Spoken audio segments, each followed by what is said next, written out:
Bonjour à tous, j'espère que vous allez bien. Aujourd'hui, je suis super contente de vous retrouver dans une nouvelle vidéo food.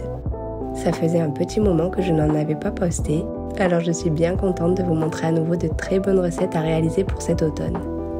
D'ailleurs, petite parenthèse, j'ai attrapé une très grosse angine, alors je suis désolée par avance du son de cette vidéo. Avant de commencer cette vidéo, je voulais vous montrer ce colis que j'ai reçu de la part de Ultenic. C'est la toute nouvelle friteuse sans huile de modèle K20, ou je pourrais dire plutôt mini four. Je sais pas si vous vous rappelez, mais j'avais déjà reçu le modèle K10 et j'en étais super contente. C'est un produit que j'utilise au quotidien, c'est vraiment un appareil que je recommande à 100%. Il est super pratique si vous êtes seul, à deux, étudiant ou même pour cuisiner des petites quantités. Le préchauffage se fait très rapidement, entre 2 à 4 minutes. Vous avez plusieurs moyens de cuisson, ce qui permet de cuire vos aliments parfaitement. À l'heure où je sors cette vidéo, l'appareil passe de 219 € à seulement 149,99 €. C'est le prix le plus bas de l'année. L'offre est disponible pour le Black Friday du 18 au 28 novembre, alors profitez-en. Vous avez également le modèle K10 qui est beaucoup moins cher. Je vous mets d'ailleurs les liens en barre d'infos ainsi que le lien de mon ancienne vidéo sur le modèle K10. Je vais commencer par vous montrer comment faire ce granola maison. C'est une recette que j'ai trouvée sur internet et franchement c'est l'une des meilleures que j'ai faites. Pour la réaliser, je commence par concasser très grossièrement au couteau 100 g de fruits secs. Pour ma part, j'ai utilisé 40 g d'amandes, 30 g de noix de pécan et 30 g de cacahuètes. Dans un saladier, je dispose 200 g de flocons d'avoine, puis j'ajoute l'ensemble des noix concassées. Je complète en ajoutant une demi-cuillère à café de cannelle, une cuillère à café de vanille liquide, ainsi qu'une grosse pincée de sel. Je mélange l'ensemble et je rajoute 50 g de sirop d'érable avec 25 g d'huile de coco préalablement chauffée au micro-ondes, 50 g de miel chauffé également, puis 2 cuillères à soupe d'eau. Je mélange pendant 1 minute pour bien que les flocons s'imbibent et gonflent. Je recouvre une plaque de cuisson recouverte de papier sulfurisé et j'étale le mélange précédent sur une seule couche. L'astuce pour obtenir des pépites, c'est d'étaler le mélange en une couche uniforme, bien tassée en vous aidant du dos d'une cuillère à soupe. Faites en sorte que votre couche ait une épaisseur d'environ 1 cm. Je l'enfourne pour 10 minutes à 170 degrés. Au bout de 10 minutes de cuisson, je sors la plaque du four et à l'aide d'une cuillère à soupe, je mélange délicatement le granola afin de le retourner tout en faisant en sorte de ramener les bords au centre, car ils ont tendance à se colorer rapidement. Puis je renfourne mon granola pour 5 à 10 minutes supplémentaires. Pendant ce temps, je coupe environ 100 g de pépites de chocolat au lait ou noir selon votre goût. Puis dès que mon granola a bien refroidi, je l'intègre dedans. Je mélange l'ensemble, puis je transvase le tout dans une boîte hermétique. C'est vraiment l'un des meilleurs granolas que j'ai testé. Les gros morceaux tiennent bien et franchement c'est délicieux. J'ai tendance à manger mon granola chaque matin avec du Alpro. Pour le coup, j'ai voulu goûter le nature à l'amande, mais pour moi le meilleur est celui à la vanille. Un vrai délice. Pour la deuxième recette, je voulais vous montrer comment faire ces bagels végétariens d'automne, accompagnés de frites de patates douces et d'une sauce blanche. Je commence par réaliser la pâte à bagel. D'ailleurs, je la fais dans un robot, mais vous pouvez la faire dans un saladier manuellement. Le résultat reste le même. Dans un bol, je verse 230 g d'eau avec 10 g de levure boulangère fraîche émiettée, 20 g d'huile d'olive, 400 g de farine, 30 g de sucre en poudre, ainsi que 9 g de sel. J'active le mode pétrin pour 10 minutes. Je place ensuite la pâte dans un saladier, d'ailleurs elle doit rester souple et élastique. Je couvre d'un torchon et je laisse reposer 1 heure. Sur le plan de travail légèrement fariné, je divise la pâte en 6 parts égales, puis je façonne des boules. Je troue au centre en tournant chaque boule autour des 2 doigts. Je dépose les bagels sur une plaque tapissée de papier cuisson, puis je couvre à nouveau pour 1 heure. Je prépare le bain de pochage en remplissant dans une casserole l'eau avec un peu de sel. Je porte le tout à ébullition, puis je poche chaque bagel 1 minute d'un côté et 30 secondes de l'autre. Je les dépose sur une plaque recouverte de papier cuisson, Puis je les dore d'un mélange d'œufs battus et je parsème la moitié des bagels de graines d'un mélange de pavot et de graines de sésame. Il ne reste plus qu'à les enfourner pour 15 à 20 minutes à 200 degrés. Et les voilà terminés. Personnellement, comme je ne les mange pas tous dans la journée, je les coupe en deux, puis je les place dans un sac congélation que je place au congélateur. Puis le jour où je souhaite en manger, il ne me restera plus qu'à les enfourner 5 minutes dans le four. C'est une bonne technique de conservation. Pour la réalisation de mon burger, je coupe des fines lamelles de butternut, ainsi que 600 g de patates douces en frites de taille égale.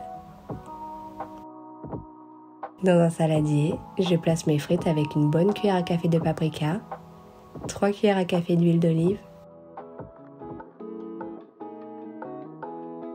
du sel et du poivre. Je mélange l'ensemble. Puis dans un autre saladier, je place mes fines lamelles de butternut. Je rajoute un filet de miel, 2 cuillères à café d'huile d'olive, un peu de thym frais, du sel et du poivre. Je mélange l'ensemble avec des mains propres. Puis je les place dans ma nouvelle friteuse qui d'ailleurs contient 2 compartiments. D'un côté, je fais cuire mes lamelles de butternut 25 à 30 minutes à 200 degrés. Et pour les patates douces, je les mets également 25 à 30 minutes à 200 degrés. D'ailleurs, pensez à remuer à mi-cuisson les frites et à retourner les lamelles de butternut. Ce qui est bien avec cette machine, c'est que le temps de cuisson est beaucoup plus rapide que dans un four. Alors n'hésitez pas à checker régulièrement vers la fin de la cuisson. En attendant, je prépare ma sauce blanche pour les frites. Je mets dans un ramequin un yaourt grec, ainsi qu'une branche d'aneth fraîche coupée finement, un peu de sel, un peu de poivre, ainsi qu'une cuillère à café d'huile d'olive. Je la mélange puis je la réserve au frigo en attendant. Je vais ensuite préparer mon brie pané pour mes bagels. Pour ça, je découpe des petits morceaux de fromage, puis je les fais tremper un par un dans la farine, dans de l'œuf, ainsi que dans de la panure. Je les plonge ensuite dans de l'huile chaude entre 2 à 3 minutes pour les faire dorer.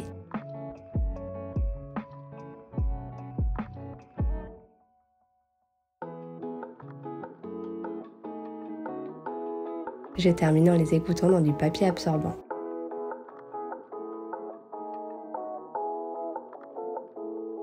Je sors ensuite mes lamelles de butternut et mes frites de patates douces, puis je passe au montage de mon bagel.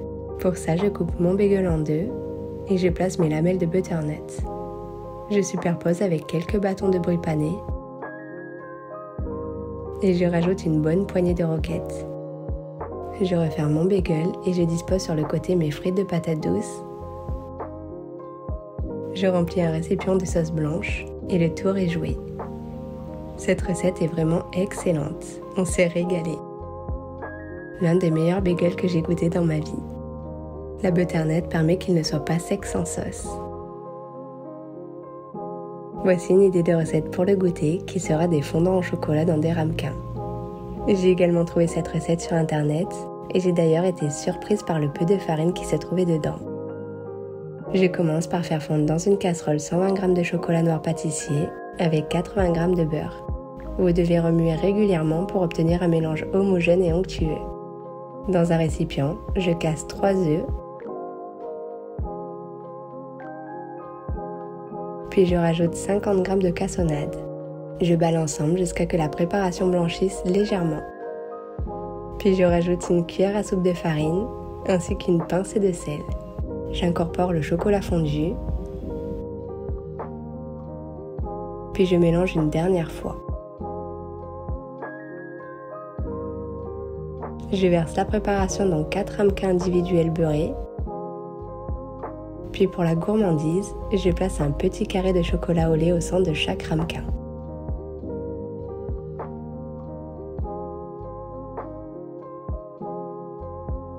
Je les place dans ma friteuse sans huile, puis je règle à 200 degrés pour 10 minutes de cuisson. C'est à surveiller selon votre four. Pensez à laisser refroidir un petit peu avant la dégustation. C'est une très bonne recette et franchement elle est assez gourmande. Un vrai régal. Voilà la toute dernière recette que je vais vous proposer dans cette vidéo. Ça sera des patates douces farcies aux chips de pois chiches, houmous et tomates cerises. Rien de plus simple que cette recette. Il vous suffira simplement de verser une boîte de pois chiches dans un saladier et de l'assaisonner avec un peu de poivre, un peu de sel, une cuillère à café de paprika, ainsi qu'une cuillère à café d'huile d'olive. Je mélange la préparation, puis je coupe ma patate douce en deux. Je quadrille l'intérieur, ce qui permettra une cuisson plus rapide. Je badigeonne d'huile d'olive chacune de mes patates douces, puis je sèle, je poivre et je rajoute quelques brins de thym. Je les pose dans ma friteuse en programmant pour mes patates douces 25 minutes de cuisson à 180 degrés et pour mes chips de pois chiches 20 minutes à 200 degrés. À mi-cuisson, pensez à secouer vos pois chiches. Pendant la cuisson, je coupe quelques tomates cerises en petits morceaux, puis je prépare ma sauce qui me servira pour toute la semaine à des plats différents. Pour ça, je mets dans un pot l'équivalent de 120 ml d'eau mousse, une cuillère à soupe de jus de citron, une demi-cuillère à café d'aneth sèche ou fraîche, une demi-cuillère à café d'ail en poudre, une pincée de sel, ainsi qu'une cuillère à soupe d'eau. Je mélange le tout, puis votre sauce ne doit être ni trop épaisse ni trop liquide. Je sors mes patates douces et mes chips de pois chiches, puis j'écrase l'intérieur de mes patates douces en purée. J'incorpore mes pois chiches, puis je place quelques morceaux de tomates cerises. Je saupoudre d'un peu de persil par-dessus et je verse un peu de sauce sur les patates douces. Et voilà la recette terminée. Je me suis vraiment régalée durant cette vidéo. Les recettes étaient vraiment réconfortantes et excellentes. C'est la fin de la vidéo, j'espère qu'elle vous aura plu. En tout cas, n'hésitez pas à mettre le pouce bleu et à vous abonner pour suivre toutes mes prochaines vidéos. En attendant, je vous fais des bisous.